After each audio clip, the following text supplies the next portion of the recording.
Hello guys, welcome back. അപ്പോൾ ഇന്നത്തെ video നമ്മൾ നോക്കാൻ പോകുന്നത് 3 ടിപ്സാണ്. നിങ്ങളുടെ ഫോണിനെ ഹെൽത്തി ആയിട്ടും നിങ്ങളുടെ ഫോണിൻ്റെ ബാറ്ററി ലൈഫ് എൻഹാൻസ് ചെയ്യാനും പറ്റിയ 3 ടിപ്സാണ് നമ്മൾ ഇന്നത്തെ വീഡിയോ നോക്കാൻ പോകുന്നത്.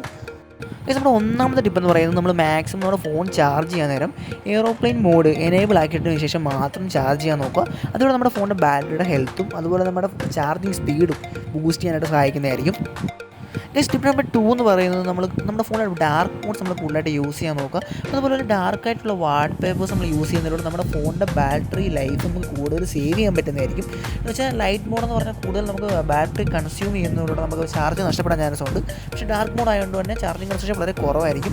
അങ്ങനെ നമുക്ക് ബാറ്ററി ഹെൽത്ത് ഒരു വരെ മെയിൻറ്റെയിൻ ചെയ്യാൻ പറ്റുന്നതായിരിക്കും. നമ്മുടെ മൂന്നാമത്തെ ടിപ്പ് എന്ന് പറയുന്നത്, നമ്മൾ തേർഡ് പാർട്ടി ആപ്ലിക്കേഷൻ നമ്മൾ ആപ്പ് ലോക്ക് യൂസ് ചെയ്യാൻ വേണ്ടി നമ്മൾ യൂസ് ചെയ്യുന്നത് അത് വളരെയധികം ഒരു മിസ്റ്റേക്ക് ആയിട്ടൊരു കാര്യമാണ്. കാരണം അത് ചെയ്യുന്നതിലൂടെ നമ്മുടെ ഡേറ്റാസ് ലീക്ക് ആവാനും നമ്മുടെ ഫോണിലേക്ക് മാൽവെയർസ് കയറാനുള്ള സാധ്യത വളരെ കൂടുതലാണ്. അപ്പോൾ അത് അവോയ്ഡ് ചെയ്യാനായിട്ട് നമ്മുടെ ഫോണിൽ തന്നെയുള്ള ഇൻബിൽട്ട് ആയിട്ടുള്ള ആപ്പ് ലോക്ക് നമ്മൾ മാക്സിമം യൂസ് ചെയ്യാൻ നോക്കുക.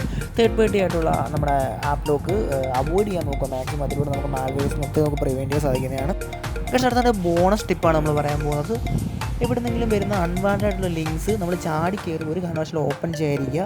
അത് ഓപ്പൺ ചെയ്ത് കഴിഞ്ഞാൽ അത് ഏത് തരത്തിലുള്ള ലിങ്കാണ് നമുക്ക് ഒരിക്കലും പ്രെഡിക്റ്റ് ചെയ്യാൻ പറ്റത്തില്ല. ചിലപ്പോൾ അതിനകത്ത് ഹാക്കേഴ്സ് അവരുടേതായിട്ടുള്ള എന്തെങ്കിലും ഫയൽസ് എന്തെങ്കിലും അപ്ലോഡ് ചെയ്തിട്ടുണ്ടെങ്കിൽ നമ്മുടെ ഡേറ്റാസ് ലീക്ക് ആവാനും അതുപോലെ തന്നെ മാൾവെയർ കയറാനും നമ്മുടെ ഫോൺ ഹാക്ക് ആവാൻ ചാൻസ് ഉണ്ട്. അതുപോലെ അറിയാത്തൊരു സെൻഡ് ചെയ്ത് തരുന്ന ലിങ്ക്സോ അതുപോലെ തന്നെ എവിടെന്നെങ്കിലും ഷെയർ ആയി വരുന്ന ലിങ്ക്സോ നമ്മൾ മാക്സിമം ഓപ്പൺ ആക്കാതിരിക്കുക.